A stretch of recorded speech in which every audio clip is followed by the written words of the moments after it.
Agora funcionando o microfone. Vamos lá, título da lição e verso.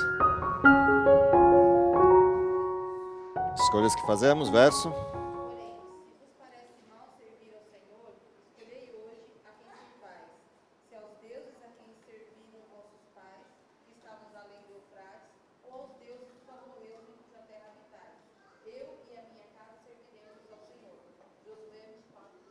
Ok, lição dessa semana, continuando o tema geral do trimestre, a gente está lidando com um tema que tem a ver com família. Algumas coisas curiosas na lição desse trimestre. Normalmente, quando a gente tem o tema família, ou aborda o tema família, as abordagens seguem aquela estrutura clássica de papéis, análise das funções, como o comportamento em um movimento familiar se processa. Curiosamente, a lição desse trimestre está partindo de um outro pressuposto, e está interessante observar o alinhamento que o autor escolheu para esse trimestre.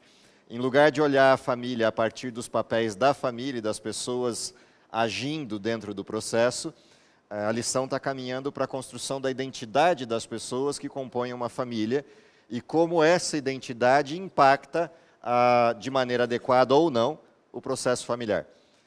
Se a gente observar a lição da semana passada, lembram do título, do que a gente estudou semana passada? Os ciclos da vida. Ou seja, a primeira abordagem da inserção do tema família dentro desse contexto é entender que a vida tem um giro, um ciclo, com fases distintas. O homem nasce, cresce, fica bobo e casa e depois morre de desgosto. Esse é o ciclo familiar, usual dentro do contexto. Ou seja, a gente começou aprendendo que a vida tem fases, e cada uma dessas fases oferta seus benefícios e seus ônus, suas coisas agradáveis e seus riscos. A dimensão de como eu lido com os riscos e com as coisas boas passa pela compreensão que o indivíduo tem de quem ele é, de onde ele vem, para onde ele se conduz, qual o seu propósito ou fim último de vida. A maneira como você lida com as coisas nessas diversas fases depende de respostas primárias, atreladas a coisas teóricas, como a filosofia as tenta descrever, ou coisas pragmáticas, coisas práticas e simples, como a Bíblia as descreve. Independente de qual caminho você usa para essa compreensão, o fato é que em cada uma dessas fases, em cada um dos desenhos do ciclo da vida, você tem aspectos distintos da identidade do sujeito que, de alguma forma, estão correlacionados com essa questão família, com essa abordagem família. Por que é interessante observar esses aspectos diferentes a partir da identidade do sujeito? Porque o teu comportamento dentro do ciclo familiar vai se alterando conforme a idade vai mudando, conforme as fases vão mudando.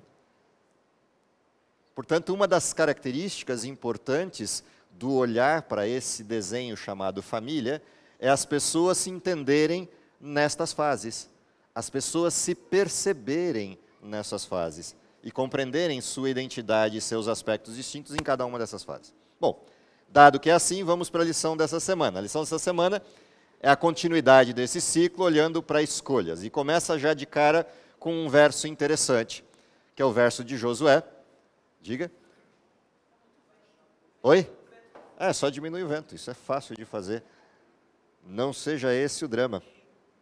Como eu não sinto frio, nasci com um chipzinho fora de lugar, então essas coisas às vezes não me são transparentes.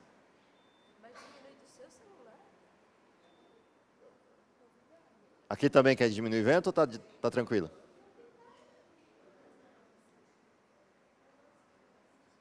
Se esse sujeito aqui acordar, esse ar-condicionado aqui ele tem um sensorzinho meio chato. Vamos ver se ele acorda.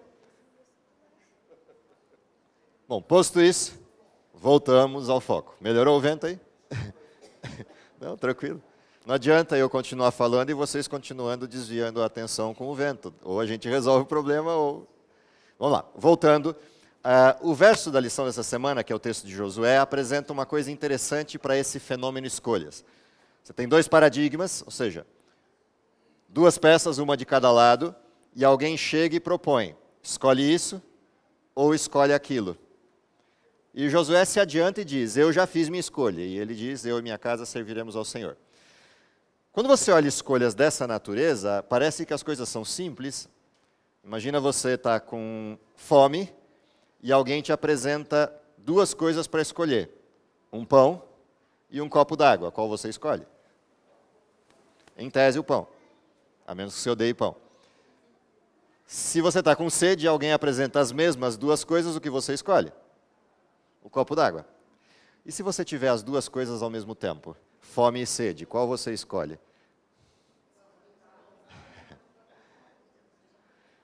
Percebe que as coisas não são tão simples assim. Você pode se adiantar numa escolha racional e falar, eu vou escolher a água porque a água causa mais problemas, mas depende do tamanho da fome que você tem.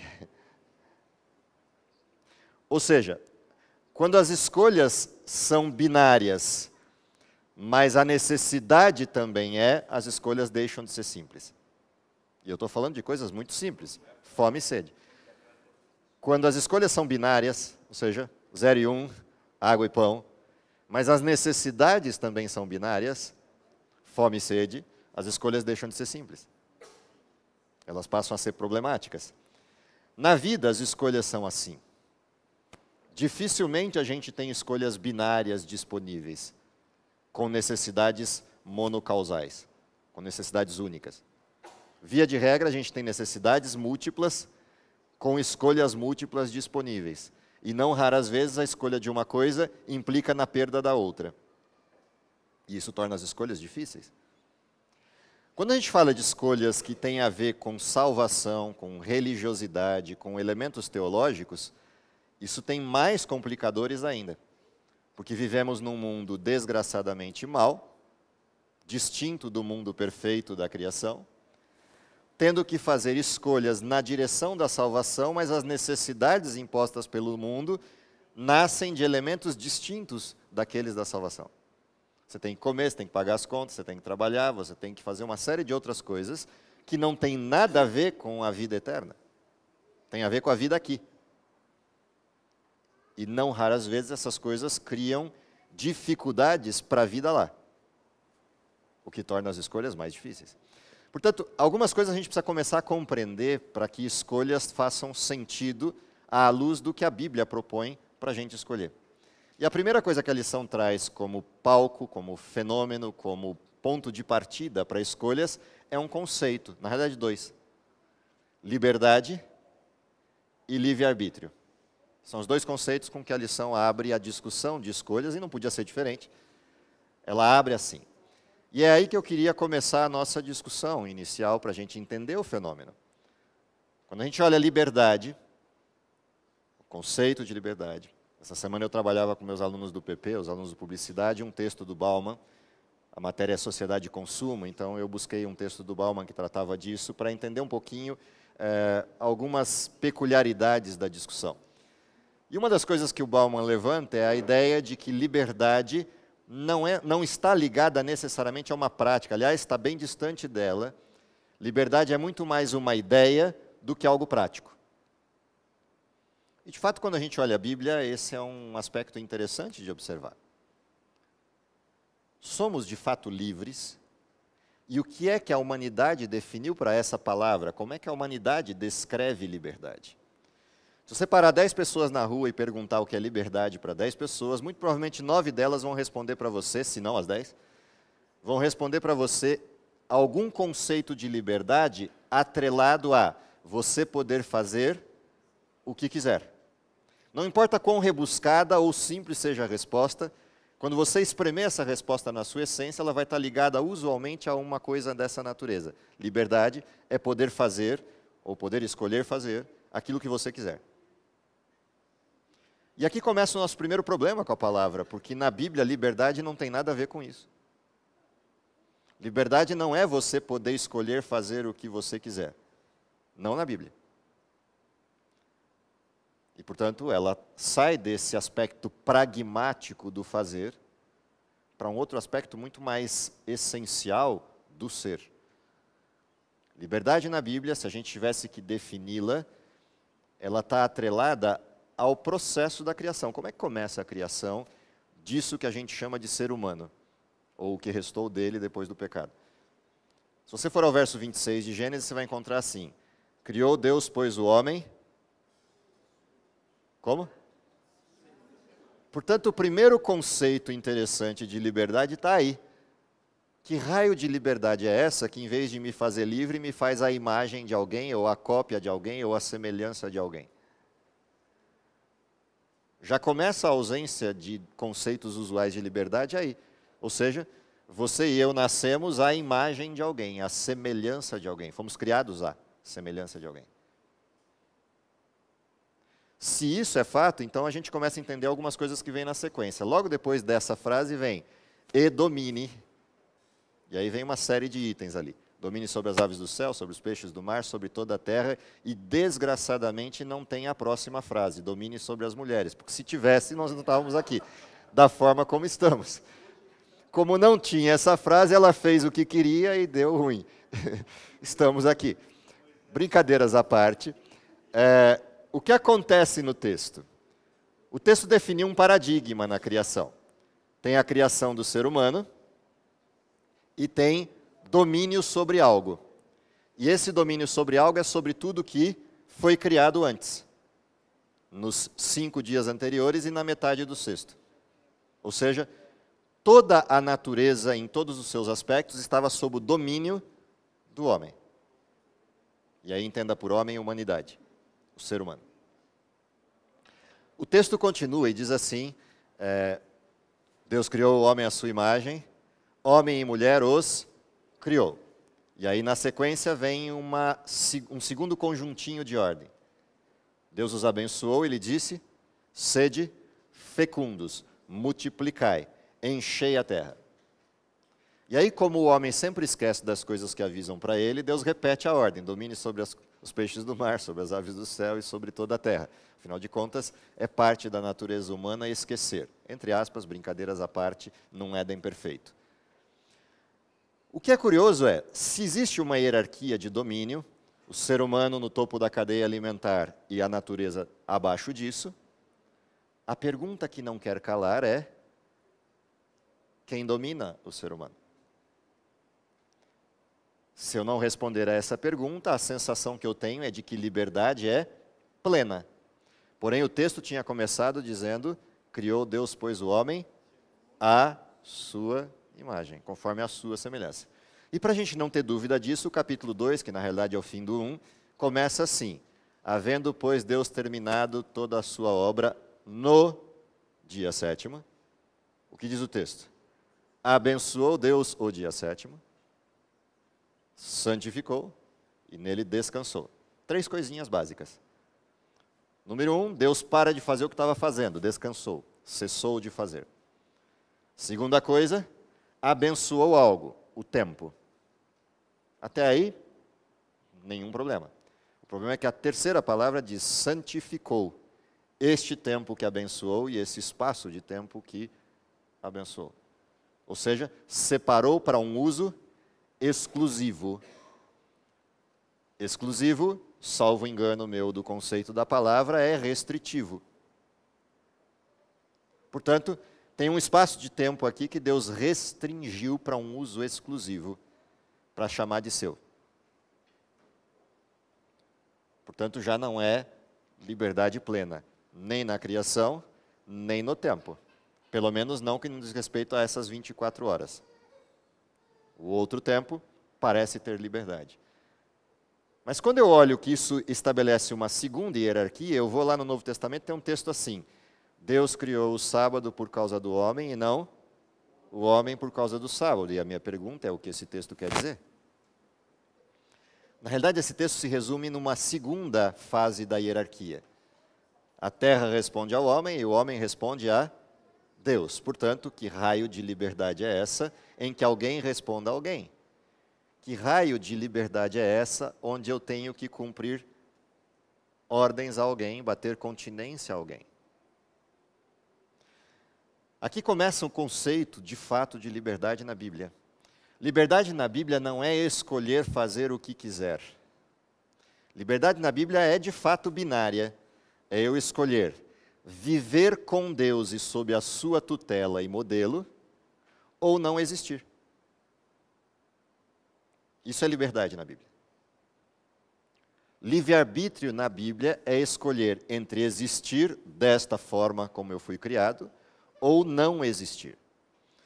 E diriam os sujeitos de plantão no mundo pós-moderno de que isso é arbitrariedade ou totalitarismo. Chame do que quiser. A grande questão é, o que está pautado na Bíblia é que as coisas não existiram e alguém as fez. Portanto, se alguém as fez, não existe liberdade à parte de quem as fez. Porque tudo que é feito tem um propósito ao ser feito. Por exemplo, vocês estão sentados em carteiras ou cadeiras. Eu posso usar carteiras e cadeiras para um monte de coisas que não sejam sentar. Posso usar para segurar um carro em cima delas e elas vão estragar. Posso usar para subir em cima delas. Posso usar para jogar contra a parede. Posso usar para um monte de coisa. Mas qualquer dessas coisas para as quais eu usar a cadeira, que não seja o propósito para o qual ela foi feita, ela perde completamente o seu sentido de existência e ou será destruída ou perderá o significado. Ela está atrelada à mentalidade de quem a construiu, para o propósito que foi feito. Portanto, quando eu olho criaturas, não existe liberdade para a criatura à parte do seu Criador. Isso é nonsense, é sem sentido. Esse é o primeiro desenho de liberdade na Bíblia. Ou seja, Deus criou as coisas com um propósito, e esse propósito está no intrínseco do ser. Se você foge a esse propósito, há um resultado. E esse resultado é inexistência. Ou seja, se eu desligo de Deus, é a mesma coisa que puxar a lâmpada do seu bocal e ela apaga, pelo simples fato de que a vida está no Criador, não na lâmpada. Diga. Diga. Uhum. Sim. Sim. Uhum.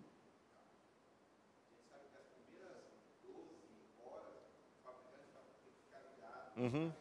Sim.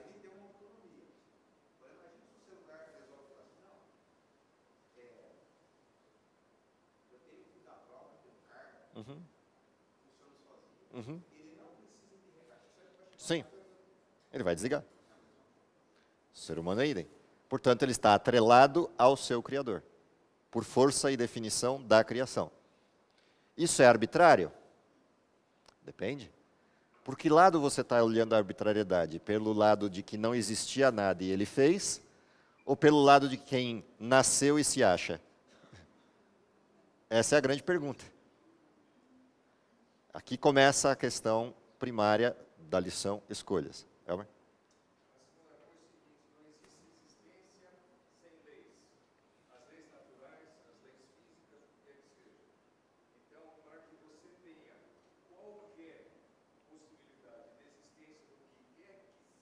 Sim. Inerte ou vivo.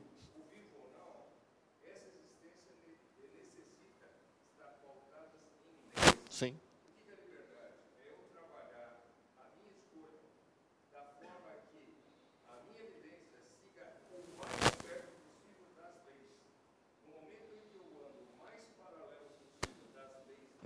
Sim.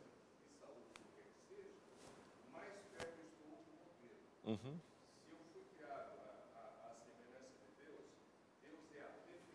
Uhum. Sim.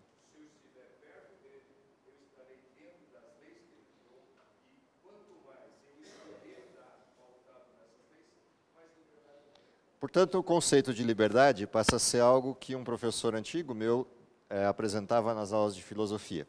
O que é liberdade à luz do cristianismo, à luz da Bíblia? É a capacidade dotada ao ser humano, ou seja, a capacidade que o ser humano tem, em primeiro lugar, de escolher, em segundo lugar, de praticar, não qualquer coisa, mas o bem. Liberdade é isto.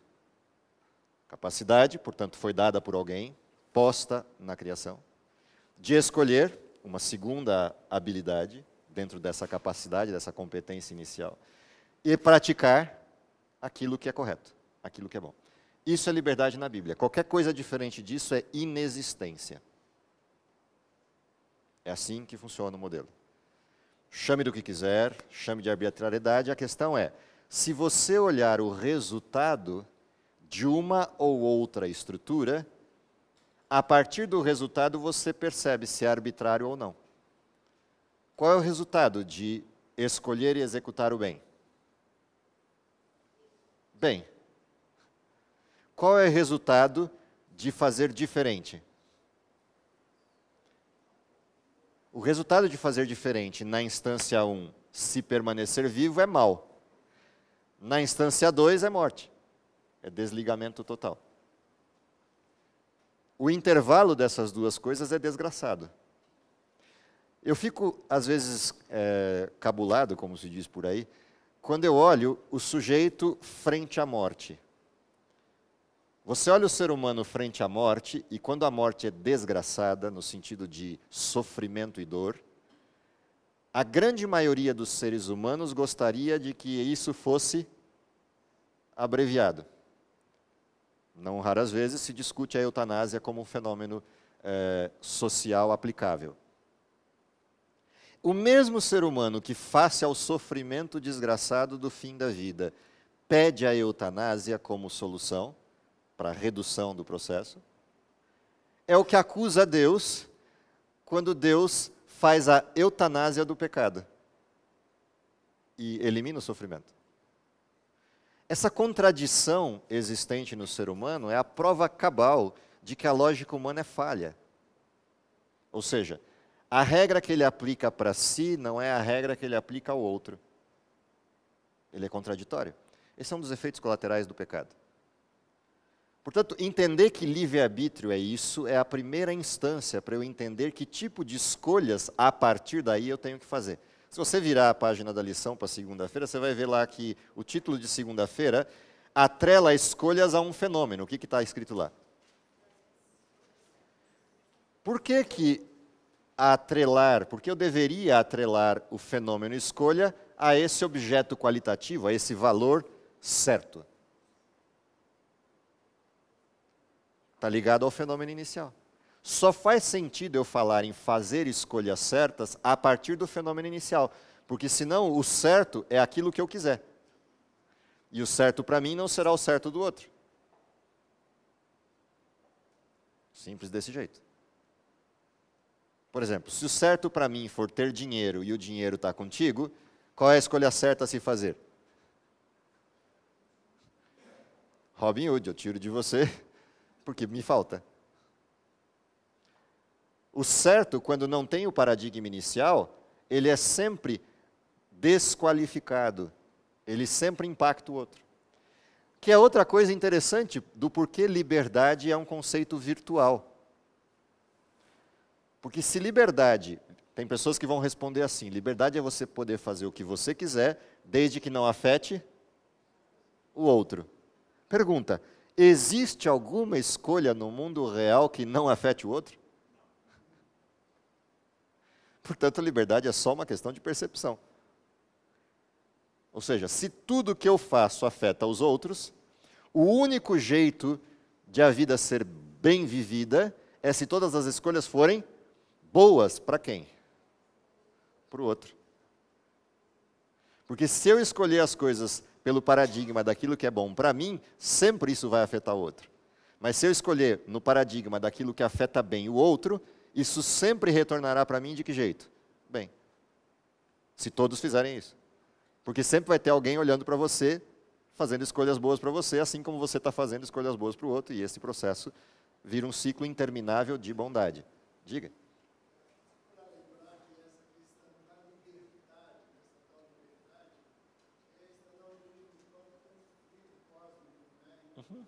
Sim. Sim.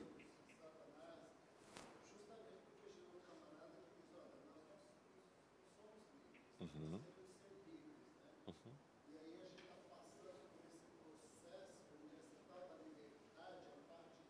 Uhum. se você olhar exatamente o que você levantou, qual é a proposta dele inicial? Antes disso, ele faz uma acusação. Deus está escondendo o ouro. A razão pela qual ele te deu só duas coisas para escolher, estas árvores ou esta árvore, esta não pode e estas podem, é porque ele sabe que se você escolher daqui não pode, vai ter concorrência. Ou seja, a proposta de Satanás é, existe vida sem Deus, por isso ele começa dizendo, certamente não morrereis. Além de dizer que existe vida sem Deus, ele diz, Deus escondeu o ouro. Ele sabe que se você comer desta árvore, você abre os olhos, vai entender o que ele sabe, terá concorrência e você se tornará igual a ele. Portanto, atrelada à existência sem Deus, ele coloca um conceito de igualdade. Isso é muito importante de observar. Porque daí para frente, todos os debates humanos partem dessa mesma dinâmica de igualdade, nivelamento. Isso forma conceitos os mais variados em nomes distintos, desde sistemas de governo a modelos de organização social e convivência social, que são totalmente disfuncionais, fora daquilo que era o desenho original.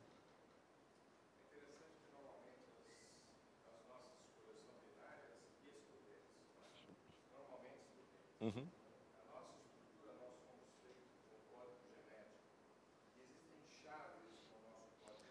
On off. On off. Uhum. Existem doenças que se manifestam somente se eu escolher fazer o que é errado. Uhum. É isso que muitas vezes nós não entendemos. Uhum. Pode ter uma paciente desesperada que ela não consegue largar um vício. Uhum. Ela ligou a chave. Uhum. Nós, como seres humanos, nas nossas escolhas, muitas vezes a gente acha, não, Sim. se eu fizer, eu volto com a maior facilidade. Não é assim. Porque eu liguei a chave do meu DNA. Uhum. E daí, o caminho da volta é altamente difícil. O gasto de energia para voltar e o esforço nessa direção, seja racional ou fisiológico, é astronomicamente grande. Provavelmente na mesma dimensão do tempo em que se consolidou a chave.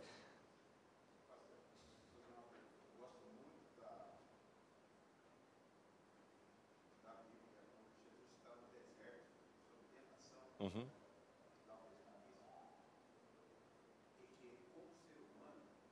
Uhum.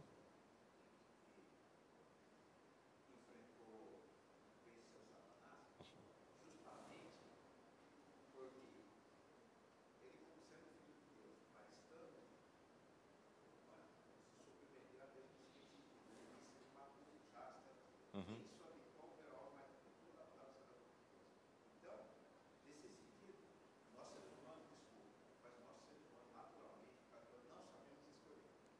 Sim.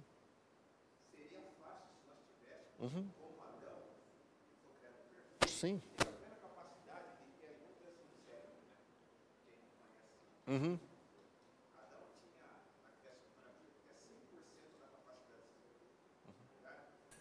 Uhum.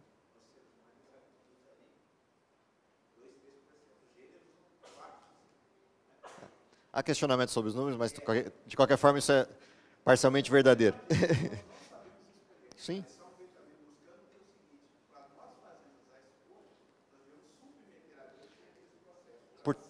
Portanto, se você abrir a lição de segunda-feira e ver a lista de textos bíblicos que estão nela ali, o primeiro desses textos, que é o texto de Tiago, diz o quê? O modelo inicial da escolha tem que basear em quê? Oração. Por que basear em oração? Porque a escolha primária que eu tenho que fazer é aquela que está ligada ao livre-arbítrio. Escolher viver sob a tutela de Deus ou não existir. Portanto, a primeira grande escolha que eu preciso fazer, qual é? É assumir quem eu sou. O que eu sou. Por isso a lição está batendo forte na questão da identidade. Não adianta eu discutir papéis ou funções enquanto eu não sei quem eu sou. A partir do momento que eu sei quem eu sou, eu assumo os papéis para os quais eu fui feito. Portanto, quando a gente brinca com publicidade e propaganda, uma das questões é essa. Você não tem como saber tudo, todas as coisas. Portanto, a grande lei do publicitário ou do marketing não é saber todas as coisas. É ter uma agenda onde as pessoas que sabem as coisas estão nela para você ter o telefone para quem ligar. No caso da vida, é disso que se trata. O intervalo entre as duas coisas determinantes da vida, que é o nascimento e a morte, o intervalo é incerto. Portanto, o segredo da vida é ter na agenda, no topo dela, o nome e o telefone de quem sabe as respostas. E eu começo a vida de escolhas aí. A primeira grande escolha é assumir isso, de que ele tem as respostas. Mas não para aí. Ele tem as respostas, mas há respostas que ele já deu. E, portanto, não adianta eu passar a mão no telefone para perguntar o que ele já me disse, no sentido de, eu não abro o manual, não leio a bula e ligo porque é mais confortável ligar. Não adianta eu orar, não porque Deus não atenda orações, mas não adianta eu orar se a lição de casa não está feita. No sentido de, ele me deu um manual e me deu um processo. O manual é um texto e o processo é a vida. Não adianta eu não ler o texto e não pôr o texto em marcha no processo da vida e querer ligar para resolver os problemas. Deus não é Papai Noel. Deus não é uma lâmpada de Aladim. Deus já deu instruções. Isso não significa que eu, lendo as instruções e não as compreendendo ou não tendo força para exercê-las, não possa ligar para pedir força ou ajuda e compreensão. Há coisas que não estão previstas e eu tenho que ligar. Há coisas que estão previstas e eu preciso pedir força. Há coisas que estão previstas e eu não entendo e preciso ligar para ter explicações. Ou seja, esse processo entre oração, estudo da Bíblia e a convivência testemunhal, que é onde aprendemos uns com os outros pelas distintas caminhadas que cada um já teve no manual, é o essencial desse modelo chamado familiar. Você tem pessoas de gerações diferentes, que viveram estradas diferentes, e se você convive com essas estruturas, primeiro, você evita bater cabeça onde os outros que já perderam os cabelos da cabeça, já bateram cabeça. Ou aqueles que ainda estão antes de perder branqueando, mas vão perder, já bateram. E você pode ouvir deles coisas que te eliminam caminhos longos para caminhos mais curtos e você não cometer as mesmas falhas. Isso é parte desse processo de convivência, é disso que se trata aquela parte chamada testemunho e convivência, que atrelada ao conhecimento da palavra e à oração, comunhão com Deus contínua, levam a escolhas reais e certas. Deixa eu só ir na ordem para eu não me perder, Furquinho depois lá atrás.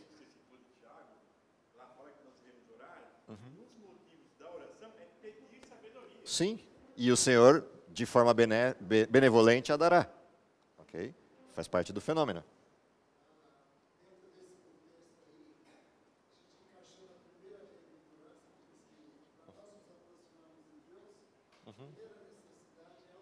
A humildade de espírito. Sim. Sim.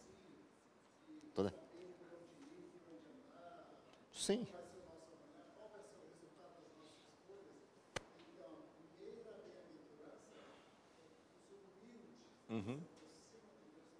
Ou seja, eu reconheci quem eu sou e a dependência que eu tenho dele.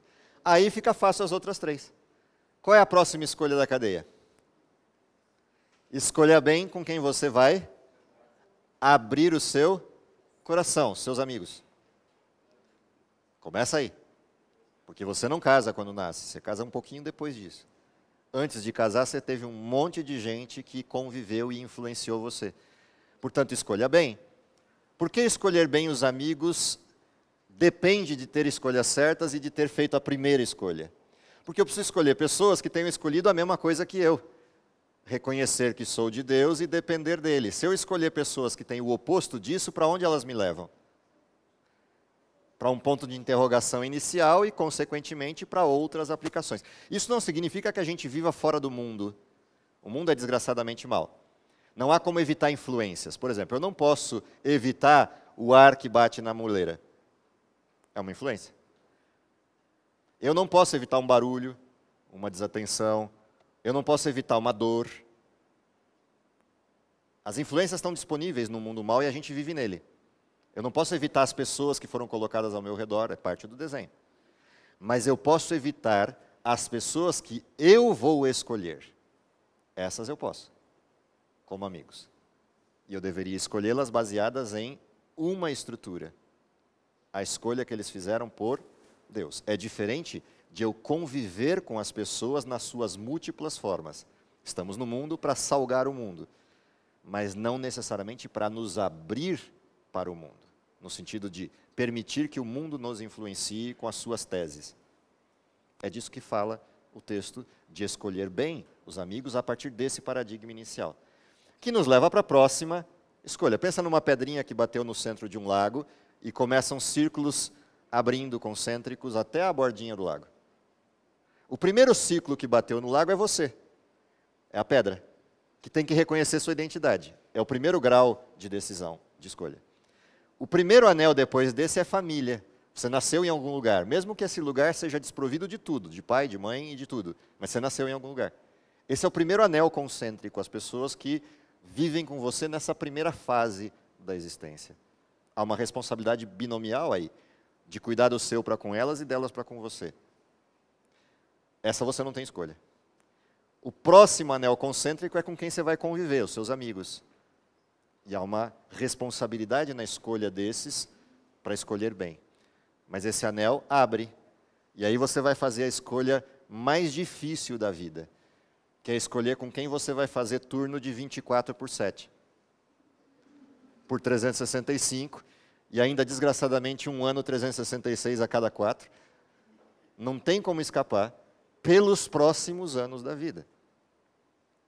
Que é a escolha de sair de um núcleo para um núcleo que agora você vai formar, chamado família. E a vida segue. Escolher com quem você vai conviver no turno de 24/7 é uma escolha difícil, muito mais do que a dos amigos. Porque não há nada que influencie mais você do que conviver com alguém 24 horas por dia, 7 dias por semana, 365 dias no ano. Escolher errado aí, já imaginou você escolher uma mulher errada e escutar o resto da vida ela falando na sua orelha? Brincadeiras à parte, já imaginou você escolher um traste que você fala para ele o que fazer e dá 5 minutos ele esqueceu tudo o que você falou? O desenho de escolha de convivência oferta riscos. Portanto, mais do que nunca, a escolha nesse processo de convívio tem que ser uma situação, e não adianta ficar olhando um para o outro assim, não vai resolver, tem que escolher, brincando com meus amigos aqui da frente. Por cara que eu falei da escolha, os dois se olharam aqui, só faltava se beijar. Brincadeiras à parte, só para brincar, sempre o primeiro da fila paga a conta. O que acontece? Escolher bem é vital. Conhecer o que se escolhe é vital. Por quê? Porque você vai ter que conviver. E vai receber influência e vai influenciar. Esse processo seguirá uma vida, seguirá uma existência. Isso faz parte de um desenho muito mais complexo do que o modelo. Principalmente que nós estamos falando de escolher isso num mundo de pecado. E as pessoas estão sob influência. Mesmo que você escolha bem, isso não é garantia de que um ou outro continuará bem, porque continuará dependendo da escolha inicial. Se eu desistir da escolha inicial, a escolha que foi bem feita resulta mal. E não resulta mal porque eu escolhi mal, resulta mal simplesmente porque os seres humanos continuam tendo que continuar escolhendo individualmente as coisas que vão crer e ser. Diga.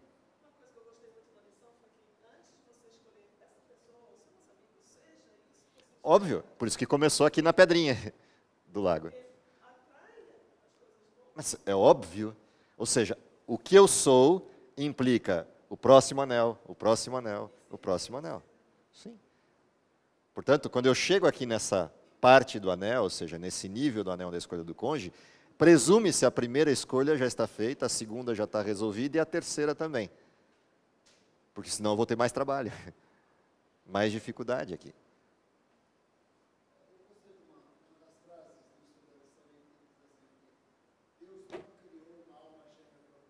Uhum.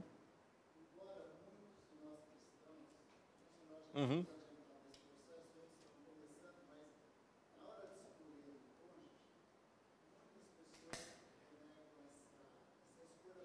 Uhum.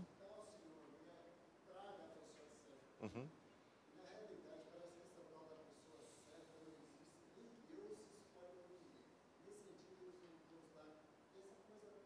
Uhum.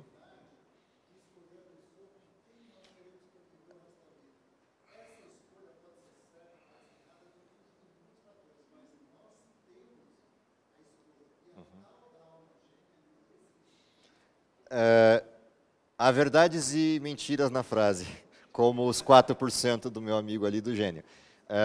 Sim, há verdades na frase quando a escolha é de responsabilidade individual, sim, isso é o fato.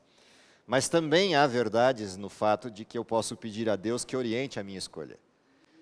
E que me mostre a pessoa certa que daria certo ao padrão que eu estou escolhendo para viver. Isso também é uma verdade. Sim, sim, sim.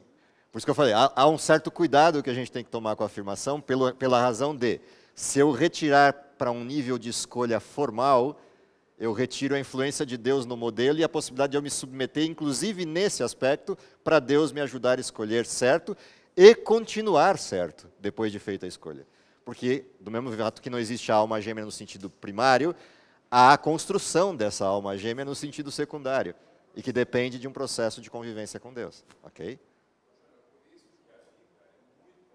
Sim, sim. Não é binômio de Newton.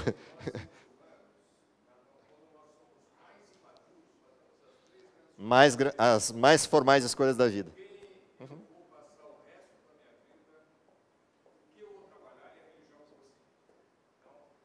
Sim, sim.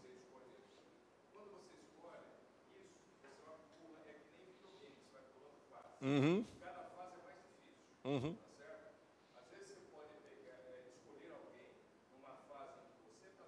Uhum. E isso mudar no percurso. Uhum. Muda o percurso. Sim. Sim, estamos no mundo mal.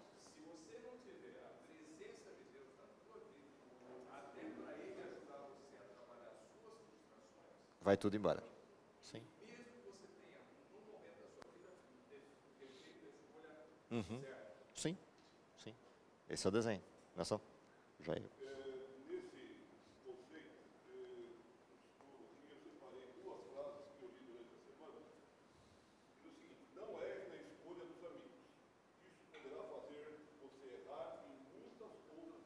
Sim.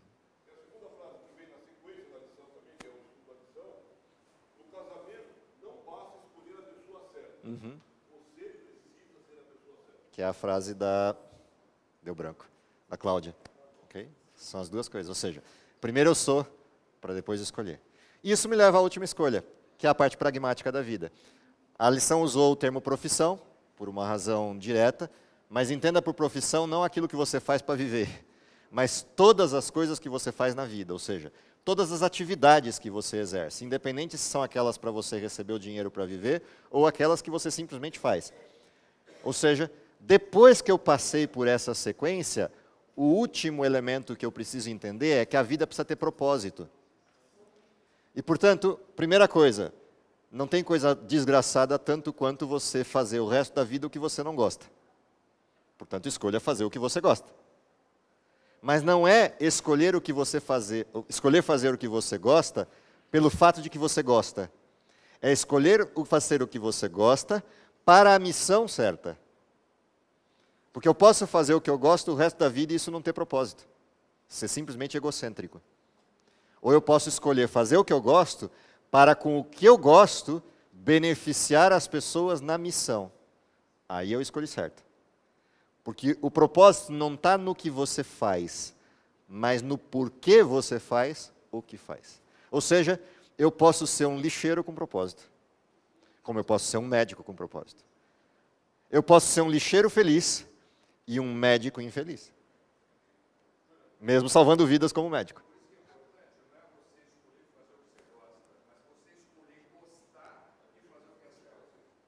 Que está atrelado também a fazer o que gosta, porque cada um de nós tem um talento. Mas se eu inverter a ordem, sim, se eu inverter a ordem, já era. Sim. Afinal de contas, por exemplo, você ama ver algo que eu odeio ver. Mas se isso tiver o propósito da missão, além de você se deliciar fazendo, salvará pessoas nas duas dimensões. Não sempre no físico, mas com toda certeza no espiritual. O que um lixeiro pode fazer. Já imaginou um lixeiro carrancudo e chato? A vida se torna duplamente desgraçada. Mas já pensou esse mesmo lixeiro cumprimentando as pessoas na rua e sorrindo para elas, ainda perguntando: posso te ajudar em alguma coisa? E essas pessoas, sem entender como é que o sujeito está jogando algo que fede dentro de um caminhão que fede mais, e sorrindo para mim, e eu que tenho tudo, estou reclamando da vida. Ele está salvando pessoas. Quando você encontra naquilo que você faz o propósito, mesmo que você queira mudar aquilo para algo diferente, para algo que você goste mais de fazer, aí entra o que você falou. Quando eu encontro o propósito no que faço, mesmo que algumas coisas que eu faço sejam desagradáveis, o propósito gera sentido para as coisas e você passa a gostar daquilo que é o resultado do que você faz, que te dá a realização. Independente do que seja aquilo que você esteja fazendo naquele momento. Há coisas gostosas de fazer e há coisas que são ruins de fazer. Mas o propósito dá sentido a essas coisas. Essa é a sequência das escolhas que a lição nos apresentou. Se a gente entender essa sequência da maneira adequada, o cristianismo passa a fazer sentido. E o resultado da vida será o olhar para frente, que é a esperança final da vida. Que Deus nos dê a graça da gente escolher bem na primeira instância, escolher certo na segunda, escolher com quem na terceira instância, escolher para sempre na quarta instância e cumprir o propósito na quinta instância. Se a gente fizer isso, a vida faz sentido e a gente cumpriu a missão. Que Deus te dê essa graça, me dê essa graça, é o que eu espero para vocês e para mim. Oramos?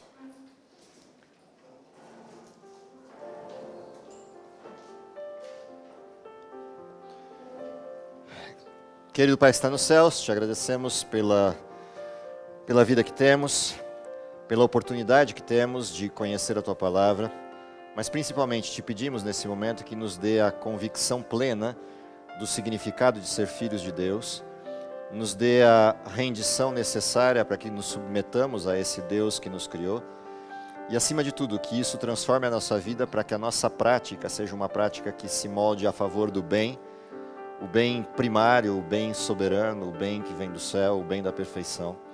E principalmente que possamos demonstrar a outros o Deus a quem servimos, o amor que Ele nos entregou e compartilhar desse amor com aqueles que tanto necessitam. Isso é o que lhe pedimos, com perdão de nossas falhas, mas confiado nos méritos de Cristo, e em nome dele que oramos. Amém.